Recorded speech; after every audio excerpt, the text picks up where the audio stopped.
Yeah, and that's what we've seen from a lot of the teams that still have those Naga Siren players.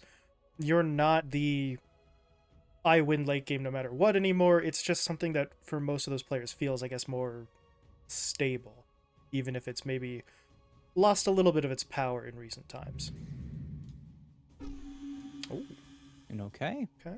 Jamari classic. Puck, or yeah, it has to be Jamari Puck at this point because the tide's not going anywhere. So they're not the tankiest lineup in the world now, ET, but these fights, looking at it from the wildcard perspective, there's a lot of heroes now that you have to account for before you even think about going in. Yeah, it's a great matchup versus the Tusk. Of course, goes both ways. If the Tusk starts on the Puck, Puck can die incredibly quickly to the burst Mhm. damage.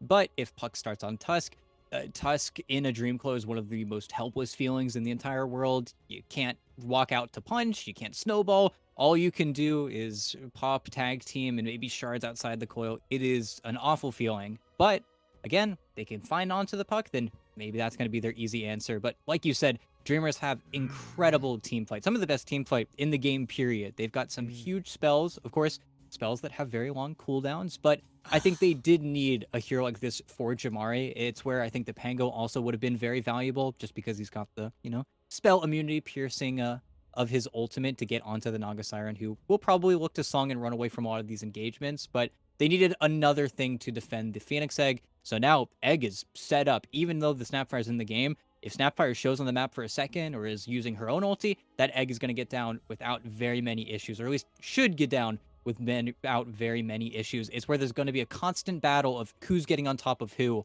Because if Puck gets gone on by Tusk, gets punched, gets killed, then the Egg falls apart. Vice versa is the exact same. Mm-hmm. I want to ask you one thing though. Looking at the Dreamers bans here in the final phase, they take away the Pango, they take away the Ember Spirit. So they're looking at a scenario where the Tusk does not end up in the middle lane. If that Mm-hmm. happens, is the Tusk the three? Do you think they're more comfortable with the Snap in the core position instead? Well, what do you think it would Definitely the be? Snap 3. Definitely the Snap 3. That's something that Sunlight's been playing a lot, and it fills that same ranged offlaner role where you're more of a lane dominator. But he's also just been doing it a ton, honestly, with both Flea as the Tusk and the Rubik in a lot of their games. But I think in this situation, you probably want Tusk Snapfire. You probably want Rubik Naga Siren, just because, Mm. of course, Fade Bolt damage reduction versus a mainly physical damage lane from the Tide Hoodwink. That's probably where I see Wildcard laning these. So it's definitely an option. One that really, if Wildcard want to, though, don't have to care about at all. It really is just how much they value the Tusk versus Puck matchup, or whether they Mm-hmm. value it as much as Dreamers seem to, because they think it's bad enough that they would look for another mid laner. What do Wildcard think? That's really the question with this last pick. And what's available that would handle the puck lane significantly better, enough to use what's your team's final pick on it? I guess we'll have to see here. Pick is coming in. They will go for the Kunkka. So I feel like you sort of made a bit of a trade off here, right? The puck's likelihood of killing the Kunkka kind of just isn't really there at all, but at the same time, you would have to bait that puck pretty damn hard for the Kunkka to have any kill potential going the other way as well. Yeah, and it is a classic counter versus the Puck. It's a very difficult lane. You lose on pretty much all fronts, armor wise, HP wise, base attack damage wise. It's very difficult, but it also covers a few of their other bases. I think now with Kunkka, they've got a hero to gank the Tidehunter. They've got more Mm. control for their damage, which was pretty unruly up until this point. The only problem, of course, is that it's still very singular control. It is one hero that gets X-boated. It is one target that gets hit up. It's where I wouldn't be surprised if we saw Bobatich go for the Waterworks build just to help Oh, out with the control. And that's a Doom. Okay. position one Doom for them as well, it's looking like. Yeah, kind of fulfills a similar role to what we typically see from like the Pudge carries, where you are just a fast farming strength hero that's just going to run in and then be a secondary initiator for Drakeel. But you've basically said, okay, we are so good at Dota that we're gonna out team fight you so hard that we don't need a carry that's gonna give us Roche. We don't need a carry that's gonna get us buildings. We're just gonna kill you, is what Dreamers say with this pick.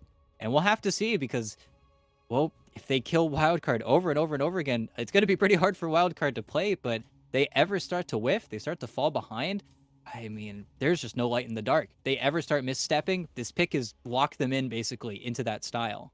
Yeah, definitely a very momentum-based lineup that they've put together here. And as you said, it only takes a couple of misses to suddenly be feeling pretty rough.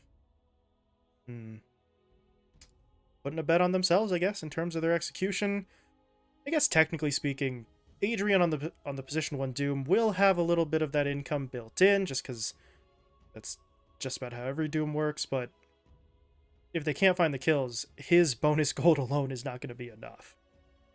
No, definitely won't be, but we'll see. It's going to be a very aggressive game, and I do wonder how that lane actually pans out with the 3 Snapfire, because it is a lot of physical damage, but I guess with Doom, having as much armor as Doom has nowadays, it's not going to be nearly as big a problem as maybe old Doom would have to deal with. But again, we'll see. I also think that a lot of pressure has fallen at the feet of Bobatich, because again, he's the one that can gank the Tidehunter. He's the one that can actually show up in the side lanes, and I think he's going to need to especially slow down Adrian a little bit here, because you give Doom those easy first few levels, and then suddenly he's got 7,000 net worth at 13 minutes, and then he's off to the races. Well, here we go. Game number 2. As a reminder, folks, a 1-0 lead for Dreamers Esports at the moment, so they are hoping for a relatively quick and easy sort of 2-0 here to remain in the upper bracket, whereas Wildcard are the team with their backs against the wall. Not facing elimination today. They would just drop down to the lower bracket if they lose, but, well, then you will face elimination either tomorrow or the next day, so not a fun place to be in here. Let's hope for Wildcard's sake that these adjustments are going to work out in their favor, because we outlined the weakness, I guess, the double-edged sword of Dreamer's aggression, but Wildcard can't fall into the trap, right? They can't fall into the cycle of just getting picked off repeatedly, otherwise it's going to get really hard really fast. It's where early on as well for Dreamers, their supports have a great early game. They get their 6s level. They get their 6s too early. It's where Wildcard should be relatively helpless. Of course, the opposite is also true. Both Walrus Punch and Spell Steal are monsters of spells that they're going to be gunning for. It's where really this early game is going to dictate a lot of how that mid game feels, with how easy it is for these teams to make those plays. As Adrian, okay, running in. Doesn't care. Yeah, pre-skilled up the Fade Bolt already, but Flea's eating so much damage, and he's just dead.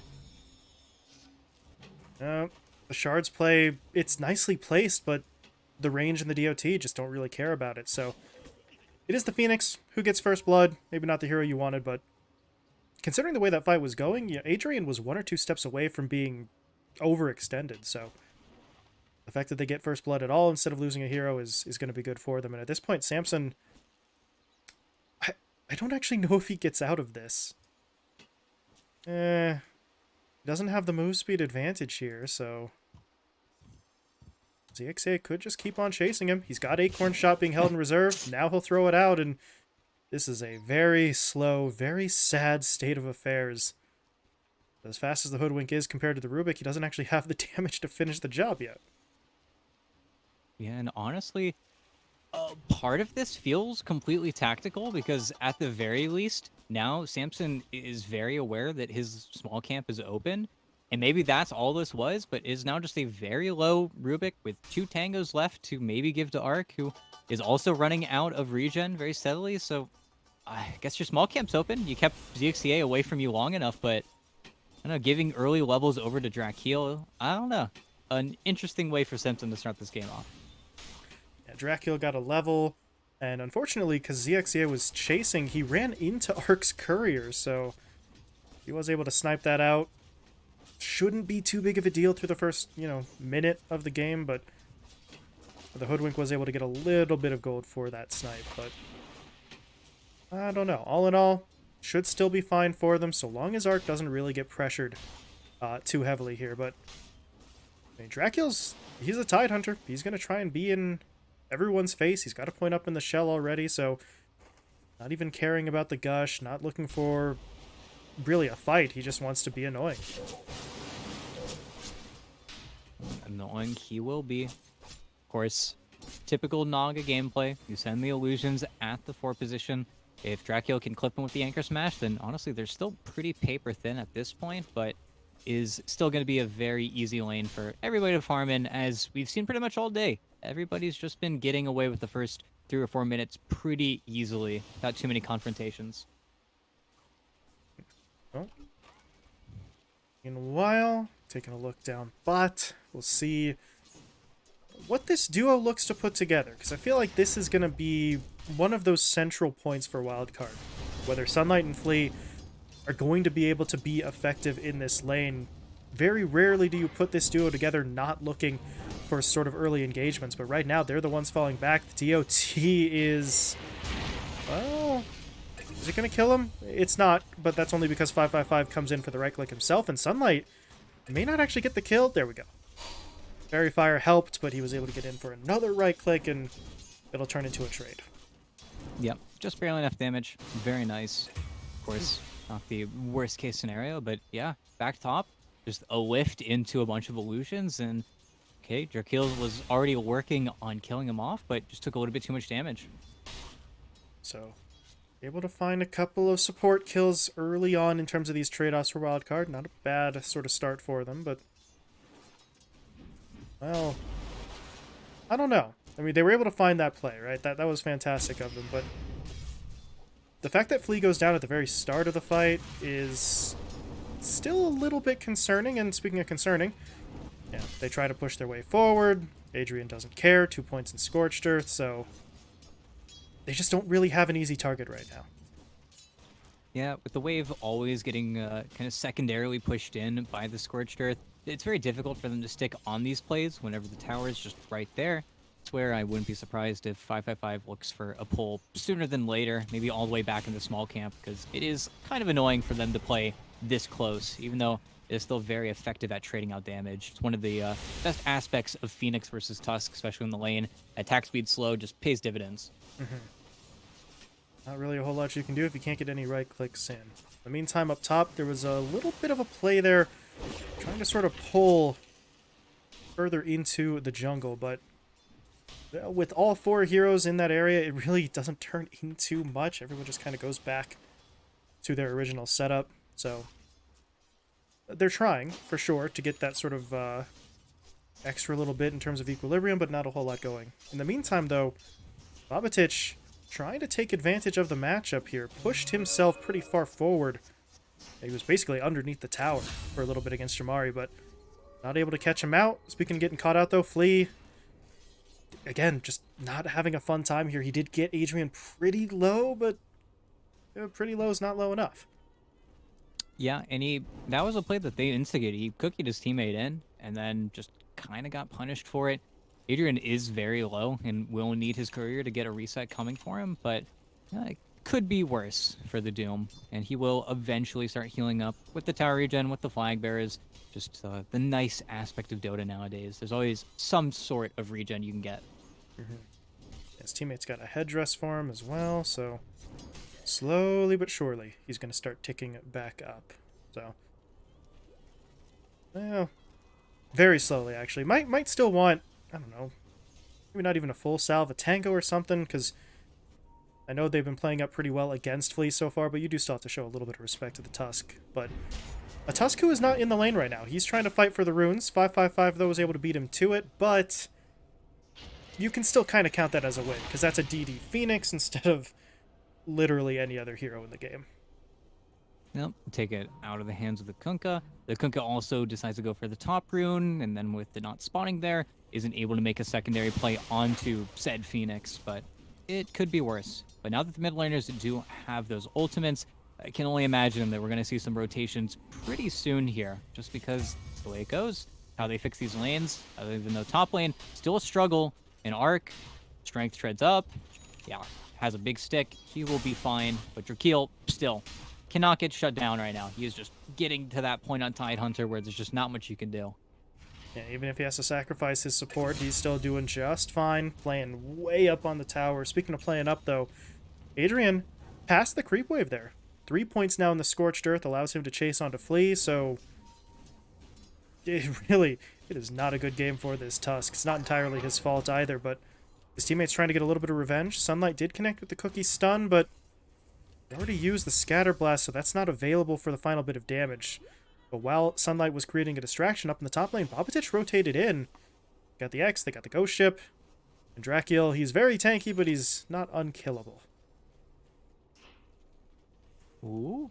In the Doom. Lane's bottom. Sunlight. Might need to get killed. And doesn't get killed. And Bobatich, he TP down here, but you already used boat. You used everything. He doesn't have any mana, and Adrian just got away with murder.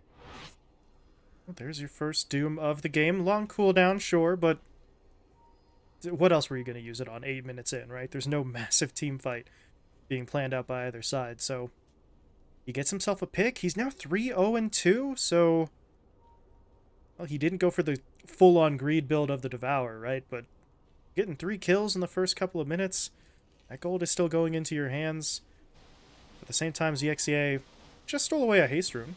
Don't think he can do anything with that by himself, but keeps it out of his opponent's hands, and I don't know. He's making his way top ET, and they do have Ravage. I just don't feel like this duo has enough damage to actually kill anyone, even if they connect. Actually, they're the ones getting jumped in on, so they may have to pop the Ravage defensively. There it is, 5 of 5 coming in as well. No Supernova, but he's got some DOT to work with, so Samson is going to get taken down. Flea's in trouble as well, and Sunlight's Mortimer Kisses lasted 2 shots, maybe? I think he canceled it himself to just get back, but that is not what Wildcard wanted. Not only does Tracheal live, but you lose 2. If you're looking for positives, that's Ravage down, but now they need to be able to take advantage of the fact that that ability is on cooldown. Yeah, just found the perfect hero pairings. If there weren't that perfect stacking of abilities, then somebody would have gotten out from Wildcard, but instead, they keep it clean, they keep it concise, they get their ultimates now ticking back down. That was everybody's free play, more or less, when it came to utilizing those abilities. As Samson losing the D-word war, as it looks like he is now going to have to defend this tower against 3. Bobatich is hanging out nearby, waiting to see if his teammate can act as the bait, and he is the bait, but just like in actual fishing, the bait doesn't usually survive. Bobatich, though, is going to try and make the trade-off happen. They're going on a Drakiel. The heal from 555, though, just won't be enough. And it wasn't easy, for sure, but that trade-off is exactly what they wanted. They get a core, they lose their Rubik, but they're okay with that. No, they're still making space, they're still finding time, and even though it's a little bit of a repetitive kill on the Tidehunter, a Tidehunter who now fully has mech, it's the only play that you can really see Bobatich go for. And as long as he's getting that kill consistently, you can already see on the net worth chart, he is top net worth trading here and there with the Doom. So he is right on cue, right on time, and he's actually going for the Orchid Rush, not messing around with an early BKB, instead saying, I want kill potential, and I want to force Jamari into a type of item build. And we'll have to see how Jamari decides to react to that. As of right now, just working his way towards the Witchblade, so yeah, relatively, it's kind of conventional opening, right? Not going too crazy with this first item purchase, but we'll see what he does once he realizes what the Kunkka's looking for. At the same time, though, in the jungle, Adrian does get caught out.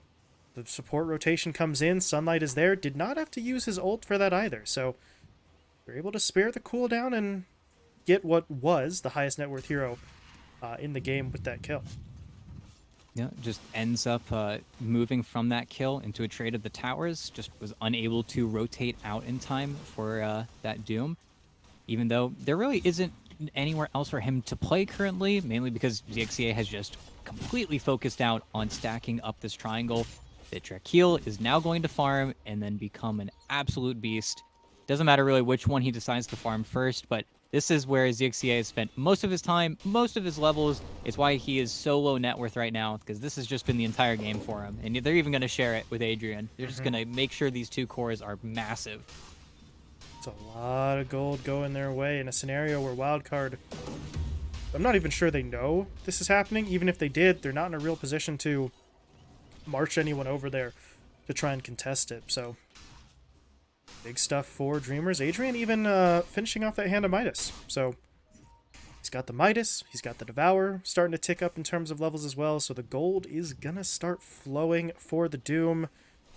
Wildcard are going to need to be ready for that. Is Jamari...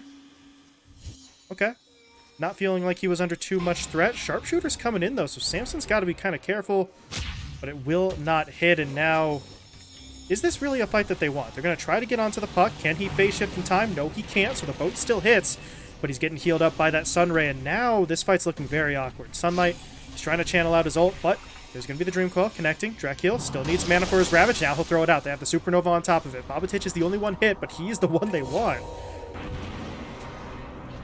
Yeah, was it maybe a little bit of overkill? Maybe, but they didn't really know that when they went in at the time. Yeah, and I think as soon as Jamari probably calls out to his team that he's out of the fight, and he really was out of the fight towards the tail end there, was kind of a forcing move, but one that still gets you the Kunkka kill, so really it could be worse. Now, if anything, it's time for Wildcard to get some revenge, though, on this mid tower, and okay, not the mid tower, but they killed the Watermelon protecting the mid tower. This is where I think Wildcard need to be really conscious and really aware that, well, Dreamers just used every single ultimate in their bag. If we were ever going to get damage or any push going, now is kind of it. Sunlight was able to get a couple hits onto that tower, but was the XA here to defend it? So, hold on a second. Snowball. We will get Flea all the way over. Walrus Punch comes through as well. Can he finish the kill, though? Oh, boy. That's looking a little bit iffy. Bushwhack locks him down. Jamari TP's in, and... yeah. He was not anticipating the instant pop on the Sharpshooter just for the knockback, and that's enough for the Hoodwink to live, defend the tower, set up a kill, and really walks away kind of laughing about it. Very sharp intuition. Now, though, and look at that. Scanned him out, knows that something's going on here, and Adrian just walks away. Don't want to be here anymore. Time to leave. Closing in on a BKB. Okay, closing in. He's 1,400 gold away from it, but good progress being made. And once he's got the BKB, I'm not sure if that's the point where he's going to want to look for the fights immediately, ET, but he will be ready for them, right? You pop BKB, you pop Scorched Earth, you go stomping around like a big, angry, whatever the hell Doom is, and nobody can really stop you. It's also where you just become an ungankable hero. It's where... oh, and yeah, bottom arc is not going to get out. And now the TP's coming in. If it was the Snapfire first, you'd maybe kill it in time, and there you go. The reason why Sunlight is Sunlight, and then the Orchid reveal, perfect punish. Stolen Ravage, not a bad little turnaround there, right? I mean, yeah, you lose Arc. That's unfortunate, but Jamari going down, and actually, hold on. Maybe ZXA here as well. Can he find some way out of this? Not even a little bit. Gets hit up. Samson with the stolen Bushwhack helps lock him down, and they turn that into a 3-for-1 that they're going to be pretty happy with. Yeah, just stretch themselves out a little bit too thin there, and of course, the matchup, well, it just works. It is just perfect enough. Once 555 is level 12 and has that second point, it's a little bit more complicated, but it's still incredibly free. In the meantime, though, Adrian does just continue to farm in the jungle. Just about done with that BKB purchase, so... well... if you're Wildcard, I don't think there's a whole lot you can do to slow him down. You don't really have the means or the vision to just go headlong into your opponent's jungle like this, so... compromise, right? They're not going to be able to pressure him. They can sure as hell pressure everyone else. Ark's finished with his Orchid. The Orchid up on Kunkka already, so... they're out for blood. They want the fight. Can they find it, though? Drakeel is the target. The Ravage is going to come through, but the Mortimer Kisses didn't actually get canceled by it, so... this is looking pretty good. Now the Cookie stuns up Jamari. He didn't know. He didn't realize which way Bobatich was facing. The Cookie stuns him. They find the kill. They get ZXEA as well, and... Wildcard just kind of forced their way into a fight that works pretty damn well. Yeah, and this is what you do not want to see from Dreamers. You do not want to see all of their ultimates staggered. You don't want to see all of these timers ticking down separately. It's where I think they go ahead of their egg, they don't get the coil off, they just don't save, they're not patient enough, as well as not getting Adrian involved is incredibly strange. This was kind of his big moment to actually join in on the game, and Adrian himself looks like he wants to farm with his Blink Dagger before he makes his performance, but in the meantime, now we're waiting for next Ravage in addition to that Blink Dagger. It'll be another timing, but it feels like now Dreamers just collectively lose out on a play that they otherwise would want to make. what's going on here. Snowball. Able to hit up on a 555. They get the X, they get the Torrent, they get the boat, but Dracula's just forcing everyone off of his teammates. Samson, though, another stolen Ravage. He's able to hit a second time. ZXA is going to get taken down. 555.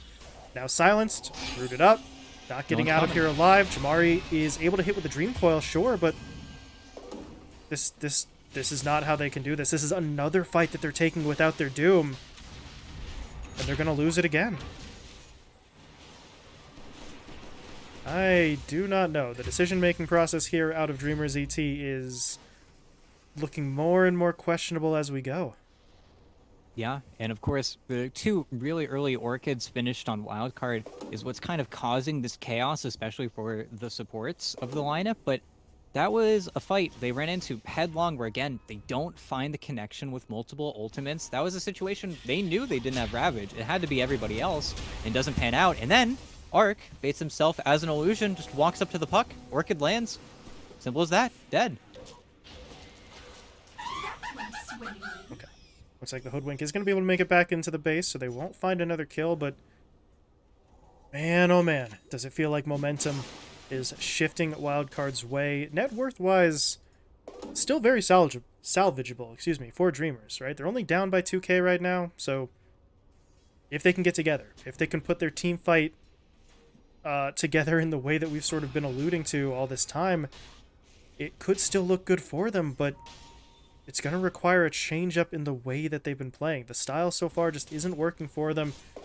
They've got to take advantage of the team fight ability that they drafted for in the first place.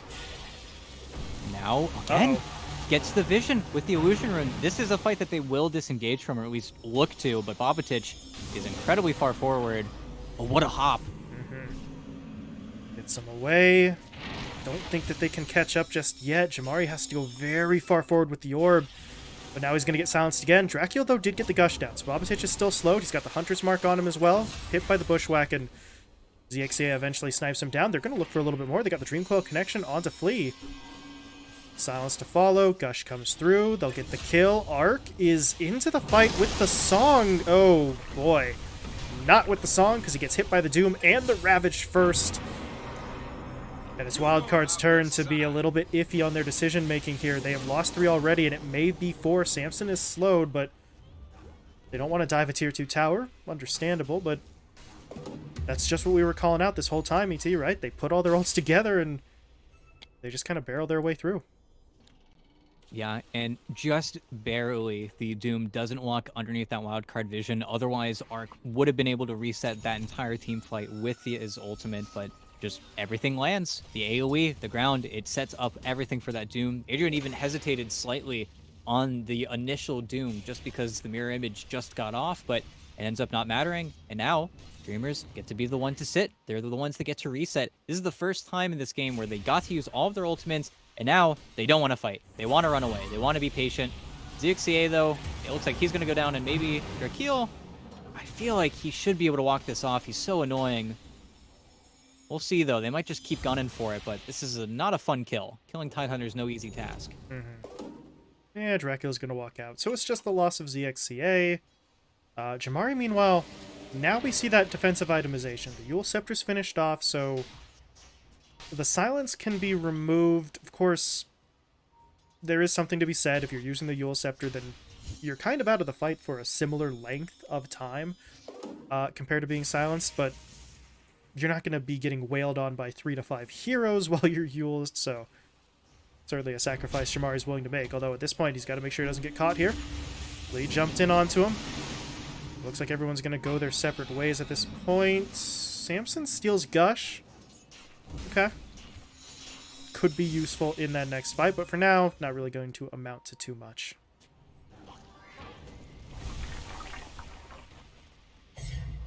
Oh, and now, okay. Snuck in that bottom tier 2, but still no jabs at Roche, no real way for them to easily attempt it, but this is where I think Wildcard are now going to have to go back for a few of their items and rushing these Orchids. You need BKB on Bobatich, you need Heart or a full Manta on Arc before you can start playing versus the puck again. It's where the itemization or the aggressive itemization has finally caught up to them. It's also where Adrian just finished off this Aether Lens. He's ready to make a massive jump and look for that back line. One that they're still not even ready for it. And that was a coil that landed on Bobatich, but he was X'd. He was all ready to make his way out, and now they can't follow up. Uh-oh. Buck's in some trouble, but there's going to be the Ravage hitting onto the back line. Boat is coming through at the same time, though, and... well, I don't really know what to make of this fight. Ark's now coming in with the song, but... what can they really do here? They might just need to fall back, and... boy, this fight is looking weird. Silence is going to go down onto Jamari, but there's no follow-up. They're just trying to run away. Oh, no. Ark, he's TPing. Oh, boy.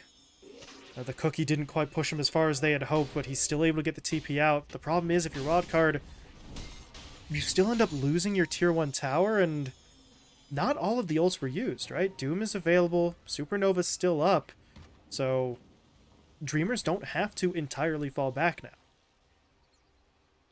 No, they're just getting ragdolled at this point. There's not too much in Wildcard to keep them sturdy. They're just constantly getting pushed around. Again, Bobatich getting his BKB is going to help them immensely, but that was all a fight where no Doom landed, a lot of control ended up falling by the wayside from Dreamers. Any team fight going forward, they just executed even a little bit cleaner. It's just going to be so easy. And Wildcard, they're trying to get revenge. They're pushed in real deep because I know the ultimates aren't there, but Coil's there, Egg's there. They don't have Ravage, but the rest of the lineup is still ready to engage. Yeah, this is getting a little awkward. Flea gets hit by the Infernal Blade, so he is still slowed up momentarily. And that's enough for them to find the kill. Now they got the Dream Coil onto 2, hitting up both Bobatich and Sunlight. Defensive boat coming through. Will that be enough, though? No. Adrian blinks forward. Does he actually drop the Doom in this situation, though? They're trying to hold off on it, and that may cost them the kill. Bobatich is able to scurry himself out, and... I don't know if the Doom would have guaranteed them that kill anyway, so maybe it's for the best that Adrian holds it, but even without the kill, ET, Wildcard tried to push forward, failed, now have to fall back. And now, okay, pushing back mid. I mean, I'm just staring at the Ravage timer. Dreamers are getting their full reset, and Wildcard are still running at them, looking for a team fight win, and it's just not materializing. It's where I almost want them to do something else. Yeah, he's just no man's land. Thought he was safe because of the ward. Absolutely, yeah. I guess the ward vision kind of baited himself there, but there's very little reason to be that far out. Speaking of being pretty far out, though, the puck does go forward, but this time around, Jamari's kind of baiting, allowing his teammates to make the move. Flea gets taken down. Arc, well, the song's over. Now do you want to fight? Not really, but the Dream Coil is going to force them to fight anyway. This is a pretty deep push onto the high ground, though, but they're going to go for it. The Ravage is out. The Supernova is in. They get Samson. Immediate buyback, though. He wants to steal something. Can he take away a major spell? He can't take away any spell because he wasn't actually in range for the spell steal, so that's an awkward buyback for him. Dracula, though, look at this man. He's just standing in the middle. He knows there's like 3 heroes nearby, but didn't care. There's no song. There's no permanent lockdown. Although they do still have 2 orchids. I don't know. Feels a little bit risky. Speaking of risky, 555. Yeah. Silenced up. No way to remove it. He'll be taken down, and Wildcard are going to push the pit. Yeah, like this play a lot. They know there's no Ravage, there's no Egg. Ravage is the big one, and in that moment, Bobatich getting his BKB on the Courier is really the big game changer here, even though Drakeel might just walk in. 3-man bushwhack, now they know what the HP is looking like. And I mean, is he just going to try and body it? Is Drakeel, who's got the faster fingers, he's getting stunned. Uh-oh, Adrian's into the pit. Roche is going to go down. Adrian grabs the Aegis. He actually snatches it away, and Arc is now the one trapped in here. He does not have his ult, so they've got to try and fight around him. They do burn the Aegis, but he's coming back up. The Dream Coil is now in, connecting onto 3. Adrian wants the fight. He's silenced up, though. Not able to actually dish out any damage at the moment. He did, however, drop the Doom onto the Naga Siren, so Arc just has to run for his life. He does manage to make it away for the time being while his teammates continue to fight in the pit. Bobatich's BKB allowing him to go toe-to-toe with Drakeel, and they do take him down, but the reason they had that opening was because Jamari and 555 continued to chase until they caught the Naga Siren. Yeah, and despite it all, get a little bit of gold into the hands of the Kunk and the Snapfire, especially the Rubik, I suppose, with Samson kind of being the big winner of that fight. But you lose Naga, you force that fight on your own merit, kind of unfortunate. Adrian would have absolutely railed that fight if he had his BKB. It was maybe 5 seconds off by the time he had gone down. But for Dreamers, that was a fight where they had nothing. They had no ultis. Everything was coming back up. And Wildcard are barely able to snuff that one out. When they do have their ultis, though, we all know what the story is going to be. And now Wildcard just moved that objective that they kind of could have taken off of the map. It's a question now of what do Wildcard play for? Because Dreamers, they're coming for the head next, and they are willing to blow every single ulti for another successive team fight. I'm just terrified of what happens the next time Dreamers decide to smoke. Because, again, that was with nothing. Now they have everything again. Yeah, and we haven't seen anything from Arc that would protect him from that Doom that took him out of the previous fight anyway, so you just have to hope Arc isn't the one who gets hit, and that's not really a great thing to bank an entire potential team fight around, because Adrian knows who he has to hit. There is a Manta being worked on, but obviously if the Doom hits you first, Manta doesn't do you a whole lot of good, so going to have to preempt the initiation from the Doom, and with his Blink Dagger, that's very hard to actually sort of predict. And also now he has an Octarine core, so got that cooldown reduction for himself. I don't know. I feel like Adrian's just going to get whatever he wants in these fights unless Wildcard sacrifice a support to just run at him and cause a distraction. Yeah, and I'm very curious to see, actually, what he decides to take at level 20, just because there's no bad option for Doom. You either get 100% uptime Scorched Earth, or you get, 70-second Doom, which is kind of insane in itself, but it is genuinely a difficult choice, especially with the way Adrian has been playing. He really can't farm without Scorched Earth, so could see him going either way, even though I think the Doom Town is almost certainly better for offlaners, but here we go. Smoke up, looking for another engagement, a great scan. So they know that they're here, and that Glimmer Cape buys Samson some time, but he needs help. Oh no. They decide to just kind of sacrifice him to get everyone else out, which... understandable. I don't think they had the numbers if they had just collapsed onto Samson to really defend him anyway, so... They'll pick the lesser of the two evils there. That does allow the Tide to grab himself a Blink Dagger, though. So Drakiel's already been an issue in terms of his positioning. We've seen, obviously, the Ravage, but his ability to get the Gush onto the right targets to keep people in range of his teammates. Now he's got a Blink Dagger to work with, so it's going to be even harder to stay out of range. Speaking of, this is a rough one. Flea getting himself hit up, and oh, Sunlight. He revealed himself to try and help his teammate. Instead, that just sort of sets him up as a target, and oh no! Arc, what are you doing? TP'd in, didn't get the song. Instead, he's going to get the Doom dropped on his head. He's just got to get back to the fountain right now.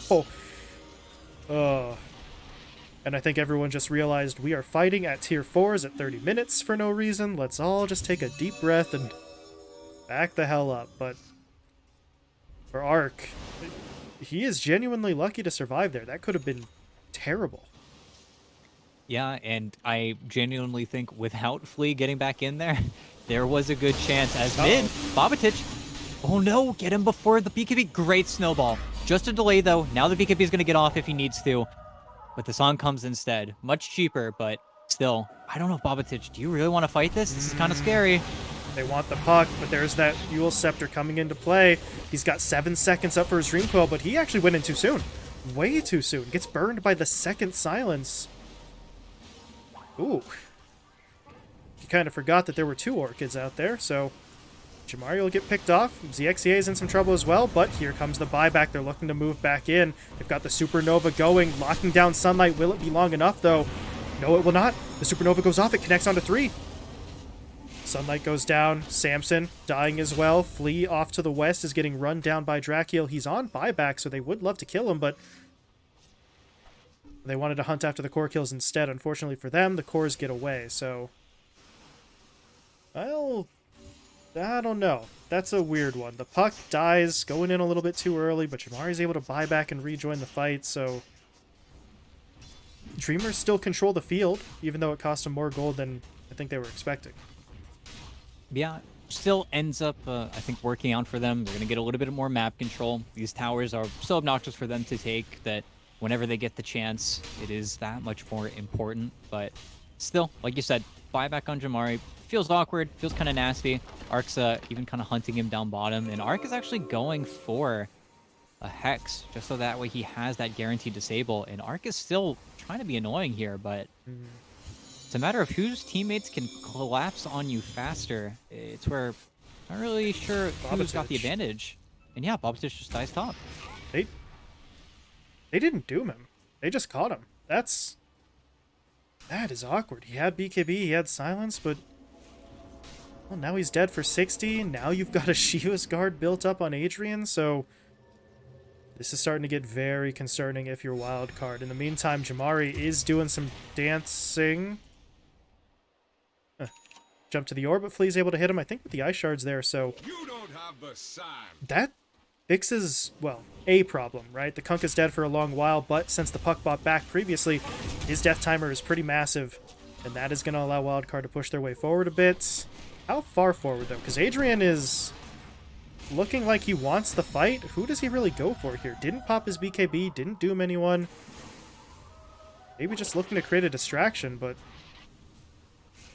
I don't understand what's going on here. Wildcard, they have the full song, but they only TP'd out Arc himself during its duration. And they still end up losing Flea. So all of that just feels very awkward. I think the TP scrolls were on cooldown for basically everyone. Yeah, and now Oh, boy. the Tendril, but the Cookie, and now it's becoming an overextension with Kunkka rejoining. Bobatich is coming in. Adrian has to pop his BKB. They've lost the XCA, and Drakil's really stuck in the middle of all of this. I don't know what his exit strategy is. He really doesn't have one. Yeah, That's a and nice sure, tendril. Okay. make some work for it, but now worst case scenario is if we see a 10-second Roche respawn for Wildcard, they're already pinging out the pit, and it won't be that unfortunate, but Dreamer is just not wanting to take that hard reset. They kind of all decide to fall apart in separate ways. They get picked off. They don't get to be as a team.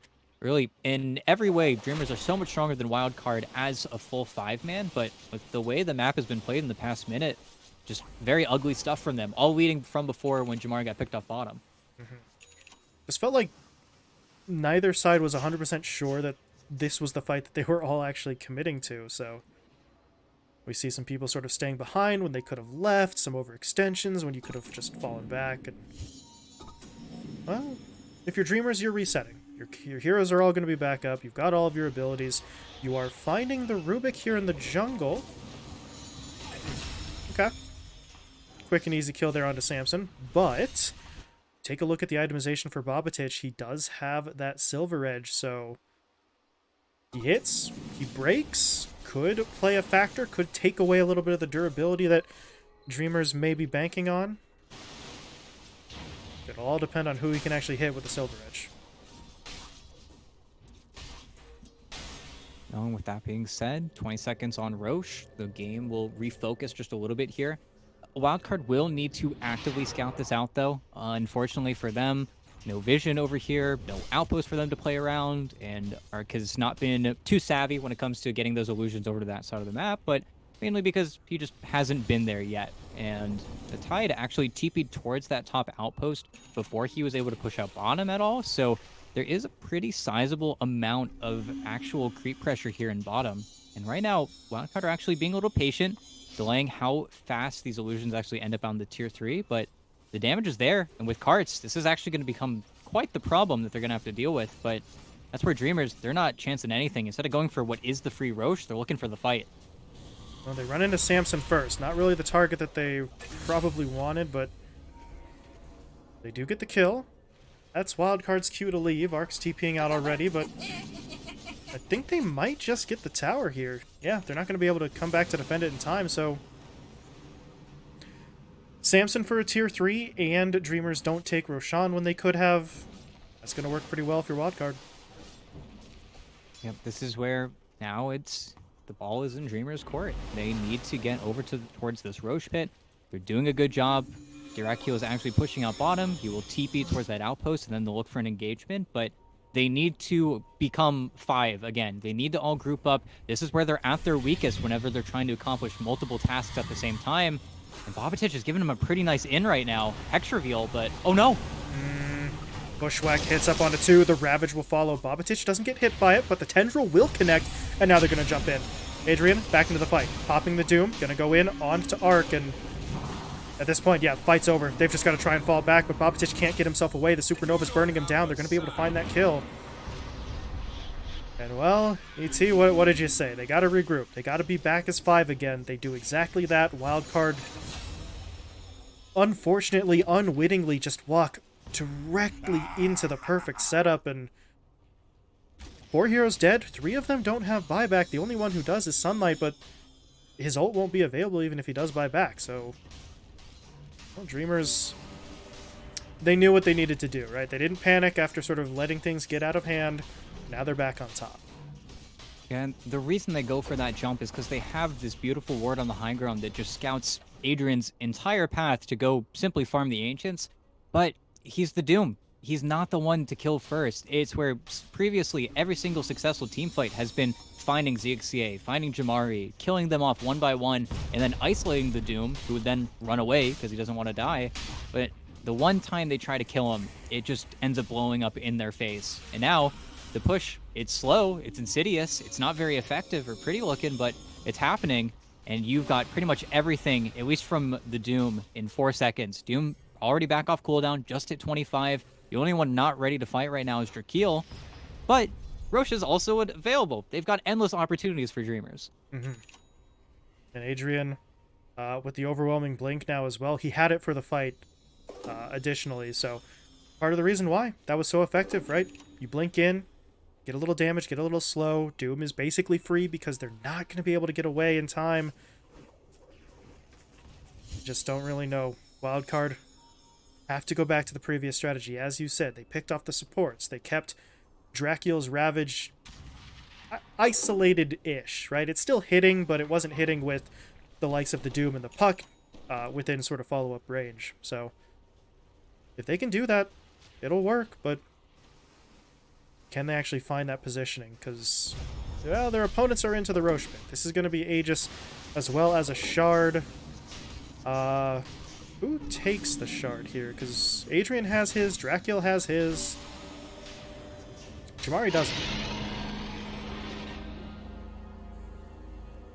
Jamari took the Aegis, however, so we'll get to that in a moment. We'll see who picks up what. In the meantime, Flea did get taken down. A little bit of a push into the south side jungle from Wildcard, but it is quickly going to be turned back. It's just that easy. And now, of course, like we just brought up, Mario with the Aegis is no longer the target. That's always what we like to talk about in Dota. Who is the main priority? Who are you killing first? With the Aegis now on the Puck, well, your best target has evaporated. It has to shift down the line. It has to be the Hoodwink. It has to be the Phoenix first now. Heroes that are not going to show until the teamfight's already begun. Or Jamari gives you a freebie. Okay. Yeah. Didn't expect it. And now, of course, he's out. He's got Blink. He can't really get caught at secondary time, but Arc! Oh no!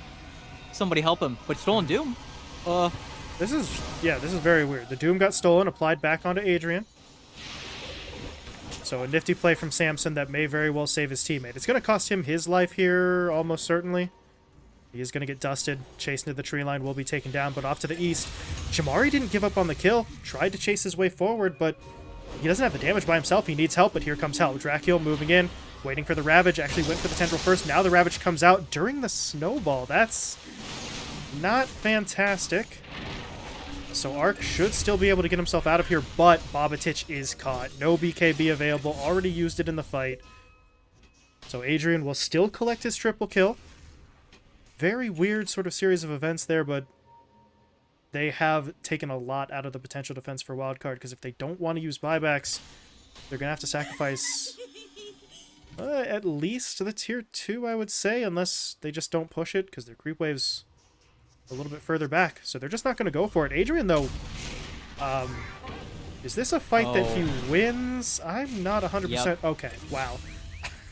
Never mind. He sure as hell wins that one. Yeah, and with Infernal Blade having multiple instances of that burn damage, it hurts. It's not fun. It's hard to deal with. And Adrian's probably going to go all the way back to base and then could TP back out. But Dark's doing a fantastic job, doing what he has to do. There is still creep wave down in bottom, but he's cut mid, he's cut bot. He's trying to make as much space as he possibly can. but the game is still not changing for him. He's not really getting any item that's changing too much here. I'm struggling to think of what he does buy either. Is it just going to be the Scotty purchase, or does he look for maybe Bloodthorn first? There's really no easy one-stop-all answer, and it will just be a butterfly, but it still feels like that might not be the option, as Jamari, again, lets himself get caught here, gets lifted, but Arc, is he okay? Oh, that sharpshooter does a lot of damage. Samson gets taken down. He'll buy back immediately. The song, meanwhile, allows Arc to fall back. The Wildcard are going to have to reset here. What can they do? Adrian did just get hit up by the ensnare. Meanwhile, what is that? Okay. I was checking. There is no kick. Jamari chose to be that far forward, and he does get punished for it, but his teammates are looking to finish the job. There's going to be the Supernova coming out. They've locked down Babatich. He has a buyback, and he does have his ghost ship here, so if they want to try a fight, this could be an opening. They're going to move their way in. Dracul in some trouble, dropping low, able to pop the Greaves on himself, though, so he's not dead yet, and here comes Adrian's self-doom, allowing him to push in, but the X actually pulls him back, pulls him away from the fight. Wildcard are holding. Kind of. Let's see. How far do they chase? They got the stun down onto Dracul. The Ravito still comes out, hitting onto 5. And Wildcard, that may have just been a little bit too much for them to handle. Flea goes down, buys back immediately. Babatich still trying to fight, but their focus is on Dracul, who's already ravaged. There's nothing more for him to do than to just soak up damage, and all the while, Babatich is dropping low. He bought back. They can't afford to lose him again, but they don't have a choice. Samson gone, Babatich gone, GG called. And Dreamers, it's just a little bit too much. If Dracul could have been killed pre-Ravage ET, maybe that fight looks different. But without that play, it's all over. Yeah, and you know, part of me loves that Jamari let us out there with an early exit. He just disconnected from the game. He didn't get to participate in that last team fight, but also got to see on debut here, Adrian's carry Doom. Looked great, felt great. Of course, you know, for a while there, it felt as if Wildcard were just toying with their opponents, their great early game Orchid timings. They had all of those early items. First 20 minutes, great from Wildcard.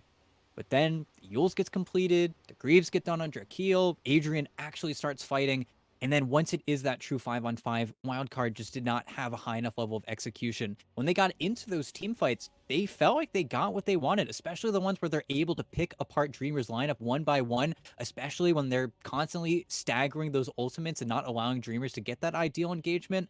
But then they stopped getting those engagements. Then Adrian got more farmed. And then once Adrian got into that realm of luxury items, there's just not a lot you can do versus Doom, I guess, at that point. Yeah. I mean, he ends the game 40,000 net worth.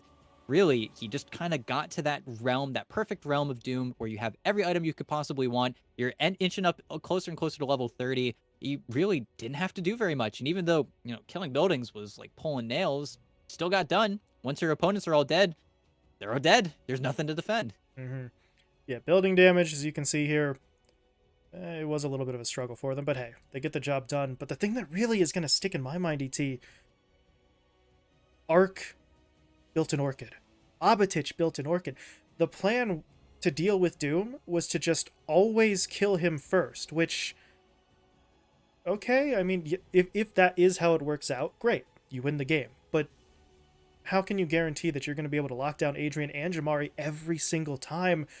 These Orchids could have been some sort of more defensive item, because we saw, as you pointed out, once Adrian got over the hump, once he hit that milestone, it was full steam ahead. Nobody was stopping him in any of the subsequent team fights. Yeah, he just built up, got what he wanted, and I think the main aspect for Wildcard is just seeing, unfortunately, Sunlight's game deteriorate. Basically, 23 minutes into the game and then onward, just continued to struggle more and more to find those eggs, to find those successive team fights. The reason they picked Snapfire just ended up not mattering, I think, mainly because he felt so pressured by this puck and these heroes that he had to stun when he doesn't have the best stun. And then if you're not killing the egg with Little Shredder, all you're doing is walking around and grievesing and piping people. It just feels like he ended up being the one that was the most underutilized once the game got hard, and then never really got another voice in this game. Fortunate, but that's the way it goes. I do want to shout out one thing, though. Samson on the Rubik, he ended up with double-digit kills, which, okay, with the benefit of hindsight, probably wasn't a good thing for Wildcard long term. It's just kind of funny to see the Rubik leading the way for his team in kills. So maybe sniping a couple out from his teammates. Maybe there's a conversation to be had there in the future. But for now, Wildcard, well, the day is over, right? There's your benefit. They lose on the pro circuit. They lose here in pro series. But the day is done. Tomorrow's a new day for them, and hopefully they can reset after kind of a rough go of things. Yeah, reset, take your 04, feel it, don't lose that feeling, but at the same time, have to make adjustments. It's where you've got another best of 3, you got another day to play for, and you don't want to get eliminated. You're a Div 1 team, that's not going anywhere either. They're not getting relegated, so leaving this tournament early because of one or two SA teams, maybe another NA team thrown into the hurdles, it would feel like an early exit for that organization. But we'll have to see, because tonight didn't bring their best stuff. Yeah, unfortunate for them, but they will get a second chance in the near future. For now, though, congratulations to Dreamers Esports. They stay in the upper bracket. We will be seeing them in action in the near future. So that will do it. I was double checking here. It looks like the other series that was going on simultaneously has concluded. Yeah, we don't care about spoiler warnings here. We'll just let you know. It was Alpha getting the 2-0 win over Infamous. So, yeah, good for them. Alpha, winless on the pro circuit, but they were able to take their first series here on Pro Series. So good for them. And we'll be seeing them, I believe, the day after tomorrow. I think we keep it here in Group A tomorrow afternoon, which does lead me into a little bit of an announcement here for tomorrow. We are moving up the start time a little bit. So first 2 days, obviously we were starting kind of in the evening.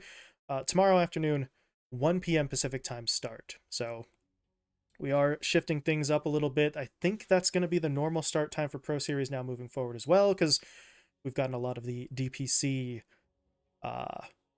sort of conflicts out of the way now. So that should be the case moving forward here. If it changes, we'll let you know. But for now, 1 p.m. Pacific time. Hope you join us. Thank you all so much for watching, and we will see you tomorrow.